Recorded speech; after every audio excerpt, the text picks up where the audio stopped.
ఏ విధంగా ఈ రాష్ట్రాన్ని సంపద సృష్టిస్తానన్నాడు. నాకు తెలిసి మొన్నటికేమో లక్ష కోట్లకు తెచ్చినాడు, మనకి లక్ష కొట్టినాడు. అతని సంపద ఆ విధంగా ఉంటుంది. నోటికి వస్తే అబద్ధాలు, ఆ సందర్భాన్ని దాటేసుకుంటా పోతాం. మనకు అంతే.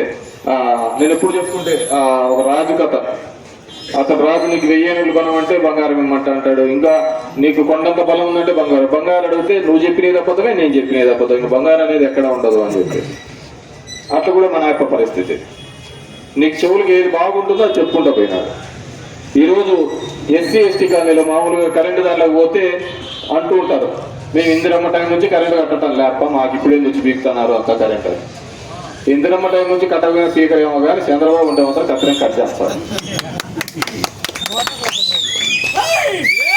చూసాం ఇదే కరెంటు ఛార్జీలు ఇదే విధంగా చేసినారని చెప్పేసి బషీర్బాగ్ దగ్గర రైతాలు అందరూ ధర్నా చేస్తే కాల్పులు చెప్పినాడు చంద్రబాబు.